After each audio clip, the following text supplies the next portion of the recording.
මේක කොහොමද ඉංග්‍රීසියෙන් කියන්නේ කියන එක තමයි දැන් අපි ඉගෙන ගන්නට යන්නේ. මෙන්න මේ වාක්‍ය ඛණ්ඩය ඉංග්‍රීසියට පරිවර්තනය වෙන්නේ not in a position to කියන කොටසත් සමග. not in a position to වාක්‍ය රටාවට යන්න කලින් මේ සරල දැනුම ඔයාට තියෙන්න ඕන. මම හිතනවා මේක ඔයාගේ දැනුමේ තියෙනවා කියලා. ඒ හින්දා මේ රටාවේදී මෙතනින් එහාට මම මේ ගැන ඔයාට විස්තර කරන්නේ නැහැ. ඔන්න වාක්‍ය ගොඩනගෙන හැටි. මේක තමයි ෆෝමියුලා එක. සබ්ජෙක්ට් එකත් එක්ක is hari am hari are hari කියන be verb එක use වෙනවා. ඊට පස්සේ not in a position to කියන වාක්‍ය ඛණ්ඩය එහෙම නැත්නම් වාක්‍ය කොටස පාවිච්චි කරලා ඉන් පස්සේ තමයි ක්‍රියාපදේ අපි මේ වාක්‍ය රටාවේදී පාවිච්චි කරන්න ඕන. ක්‍රියාපදේ පාවිච්චි කරද්දී වර්තමාන කාල බහුවචන ක්‍රියා ස්වරූපයෙන් විතරයි අපි පාවිච්චි කරන්නේ. අපි එහෙනම් දැන් උදාහරණ ටිකක් ගමු බලන්න. පළවෙනි උදාහරණය. කුමාර මාව තේරුම් ගන්න පුළුවන් තත්වයක නෙමෙයි ඉන්නේ. තේරුම් ගන්නවට කියන්නේ understand. කොහොමද එහෙනම් කියන්නේ? තේරුම් ගන්න පුළුවන් තත්වයක නෙමෙයි කියන එක හදා ගන්න නම් not in a position to understand කියන එක use කරන්න ඕන කියලා දැන් ඔයා දන්නවා. එහෙනම් දැන් වාක්‍ය කොහොමද කියුවේ? කුමාර මාව තේරුම් ගන්න පුළුවන් තත්වයක නෙමෙයි ඉන්නේ. කුමාර is not in a position to understand me. හරි ලේසි. කුමාර is not in a position to understand me. දෙවෙනි උදාහරණයට යනවා. ඇය ඔහුට උදව් කරන්න පුළුවන් තත්වයක නෙමෙයි ඉන්නේ. උදව් කරනවාට කියන්නේ help. කොහොමද එහෙනම් මේ වාක්‍ය පරිවර්තනය කරන්නේ? She is not in a position to help him. අපි හිතමුකෝ උදව් කරනවා කියන ওই help කියන වචනේ වෙනුවට assist කියන වචනේ පාවිච්චි කරා කියලා. එහෙම වුණොත් එහෙම කොහොමද අපි කියන්නේ? She is not in a position to assist.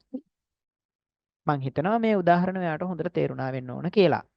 තාත්තා අපව සතුටින් තියන්න පුළුවන් තත්වයක නෙමෙයි ඉන්නේ. කොහොමද කියන්නේ? සතුටින් තියන්න පුළුවන්. සතුටු කරනවා කියන මෙන්න මේ අදහස අපි ඉංග්‍රීසියට පරිවර්තනය කරන්න make us happy කොටස පාවිච්චි කරන්න ඕන. make us happy කියන කොටස පාවිච්චි කරන්න ඕන. එහෙනම් කොහොමද කියන්නේ? තාත්තා අපව සතුටින් තියන්න පුළුවන් තත්වයක නෙමෙයි ඉන්නේ. Father is not in a position to make us happy. Father is not in a position to make us happy. තවත් උදාහරණයක් ගන්නවා. මම ඔයාට අහුම්කම් දෙන්න පුළුවන් තත්වයක නෙමෙයි ඉන්නේ. අහුම්කම් දෙනවාට කියන්නේ listen. එහෙනම් I'm not in a position to listen you. I'm not in a position to listen you. ඕකම කියන්න පුළුවන්. I'm not in a position to listen to you කියන to නිපාතයක් දාලා. මොකද ඒවා ඒ විදිහට භාෂාවේ පාවිච්චි වෙනවා. එයාලා වාහනයක් මිලදී ගන්න පුළුවන් තත්වයක නෙමෙයි ඉන්නේ. කොහොමද කියන්නේ? මිලදී ගන්නවට buy කියලා කියනවා. එයාලා they are not in a position to buy a vehicle. They are not in a position to buy a vehicle. තවත් උදාහරණයක්. ඔයා දැන් ඉංග්‍රීසි ඉගෙන ගන්න පුළුවන් තත්වයක නෙමෙයි ඉන්නේ. එයාගේ අවධානය වෙනත් තැනක. කොහොමද අපි කියන්නේ? You are not in a position to learn English. You are not in a position to learn English. මං හිතනවා මේ චූටි රටාවත් ඔයාගේ ඔළුවට ගියා වෙන්න ඕන කියලා. මම පළවෙනි උදාහරණයට විතරයි ඉංග්‍රීසියට පරිවර්තනය කරලා ඔයාට පෙන්වුවේ. එතනින් එහාට කිසි එකක් පරිවර්තනය කරලා පෙන්වුවේ නැහැ. ඒකට හේතුව ඔයාගේ මනසෙන් මේවා පරිවර්තනය කරන්න උත්සාහවන්ත වෙන්න ඕන. ඒ විතරක් නෙමෙයි. සමහර වෙලාවට මේක දැක්ක ගමන් ඔයා රටාව අඳුරගෙන මට වඩා හොඳට කියන්න පුළුවන් නම් අන්න ඒ තැනට ඔයාව ගන්න ඕන. ඔයාලා දන්නවා සාමාන්‍යයෙන් ඕනෑම වාක්‍යයක් යථාර්ථයේ වාක්‍ය, යථාර්ථයේ ප්‍රශ්නය, නැතාර්ථයේ වාක්‍යය, නැතාර්ථයේ ප්‍රශ්නය කියන කොටස් හතරටම බෙදන්න පුළුවන් කියලා. affirmative statement, affirmative questions, negative statement, negative questions කියන හතරට අපි දැන් මේ ඉගෙන ගත්ත වාක්‍ය රටාවත් බෙදන්න පුළුවන්. මේ බලන්නකෝ. පුළුවන් තත්වයක කියලා කියද්දි in a position ඔච්චරයි පාවිච්චි කරන්නේ. එතකොට පුළුවන් තත්වයකද කියලා ප්‍රශ්නය අහද්දි වාක්‍යයේ තියෙන be verb එක ඉස්සරහටම අරගෙන ඇවිල්ලා අපි කියපු වාක්‍ය කියන්න තියෙන්නේ. දැන් අපි දන්නවා කොහොමත් පුළුවන් තත්වයක නෙමෙයි ඉන්නේ කියන එක ඉගෙන ගත්තා. not in a position කියන වාක්‍ය ඛණ්ඩය තමයි එකට පාවිච්චි වුනේ. ඒ වගේම පුළුවන් තත්වයක නෙමෙයිද ඉන්නේ කියලා ප්‍රශ්නය අහද්දි කොහොමද එහෙනම්? නෙමෙයිද ඉන්නේ අන්න ඔය කොටස ඉංග්‍රීසියට පරිවර්තනය කරන්නේ be verb එකට not එකතු කරලා. එහෙනම් ඔන්න ඔය කොටස වාක්‍යයේ ඉස්සරහටම ගෙනල්ලා ආපහු වාක්‍ය කියනවා. ඕක සමහර වෙලාවට උදාහරණයක් ගත්තාම ඊට වඩා හොඳට තේරෙයි. මේ බලන්නකෝ. කුමාර is in a position to understand me. කුමාර මාව තේරුම් ගන්න පුළුවන් තත්වයක ඉන්නේ. කුමාර is in a position to understand me. කුමාර මාව තේරුම් ගන්න පුළුවන් තත්වයක ඉන්නේ. අපිට සාමාන්‍යයෙන් එදිනදා කතා බහ කරද්දී මේ වාක්‍ය ඛණ්ඩය මේ විදිහට කියන්න පුළුවන්. ඔය අතාර්ථයේ වාක්‍යය. එහෙම නැත්නම් positive statement එක.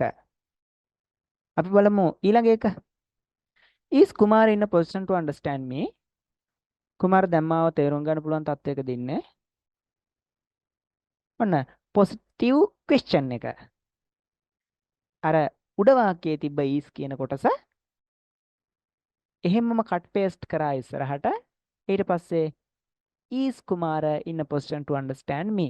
කෙලින්ම අර ප්‍රකාශය ප්‍රශ්නය බවට පරිවර්තනය කරා. තුන්වෙනි කොටස අපි කොහොමද දන්නවනේ? Kumar is not in a position to understand me. කුමාර මාව තේරුම් ගන්න පුළුවන් තත්වයක නෙමෙයි ඉන්නේ. ඒක තමයි මෙච්චර වෙලා අපි ඉගෙන ගත්තේ.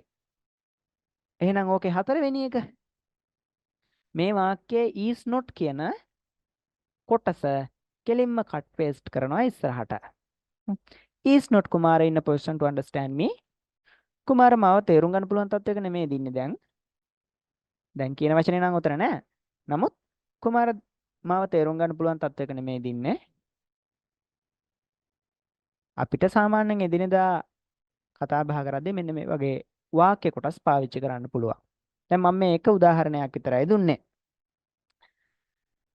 එහෙනම් අර ඉස්සෙල්ලා කියපු උදාහරණ ටික ඔක්කොම මෙන්න මේ විදියට ඔයා තනියෙන් පරිවර්තනය කරලා ගොඩනගන්න ඕන.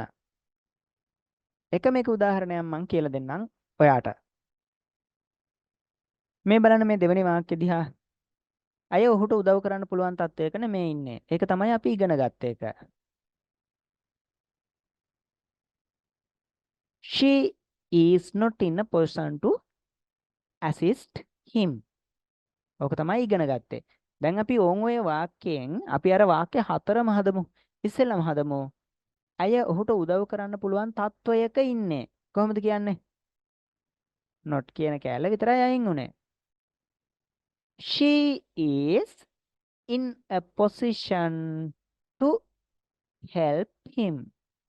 She is in a position to help him. දැන් එහෙනම් ඒකෙන්ම අතාර්ථයේ ප්‍රශ්නය හදමු. is කියන එක විතරයි ඉස්සරහට දාන්න තියෙන්නේ. Is she in a position to assist him?